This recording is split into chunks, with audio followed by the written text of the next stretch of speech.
This is one of my very favorite years of Thunderbird. They had a, I don't know what you call it, like a bullet nose or whatever they call that, beak nose. I forgot. 390 engine, potent motor, Thunderbird special. Oh, this thing has been never looked this good from the factory. Believe me. This car is like it's factory stock, but this is perfection. The paints back then were pretty good, but not as good as the aftermarket paints. Red interior. Look at this interior. You got your pod instrumentation. Sort of like bucket seats in the back. Really seats four, but you can see three across in the back there.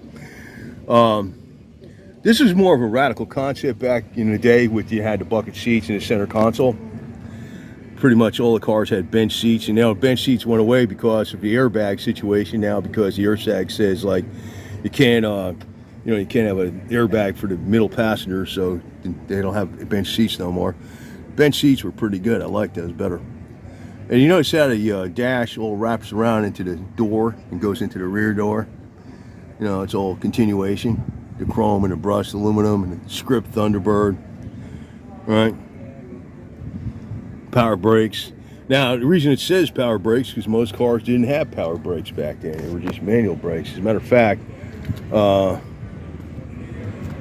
okay, that does have a single master cylinder. Okay. The dual master cylinder, I think, were mandated across the board by '68 for all cars. A lot of cars back before that had the single. Some of the performance cars, like the Corvette, had the dual master cylinder. You see on the back here, it's got like a rocket lights coming out. It mimics that, but no, like just a hint, very slight hint of a tail fin. Now, I also want to point out another feature that you got. This is also like rocket styling right here. Another feature is the door handle is incorporated into the trim, so you don't only see a door handle. See how it is? You pull that and you press the button, and the door lock is in line with the button. So it all is aesthetically pleasing, and it just flows. And you got your early Landau type roof, disco script. This is one of your best Corvette years, in my opinion. Yeah. It's like when you hit it out of the park, it's kind of hard to top it. They were good up to about, I don't know, 68 or so. When they got into the mid 70s, or the early 70s, that's when they started not being Thunderbirds.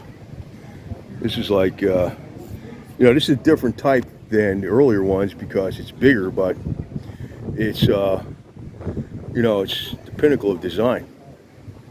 It's amazing what they did with just no computers, no CAD/CAM computers, just clay modeling and drafting boards, where they can come up with these designs and get them in production so quickly at competitive prices.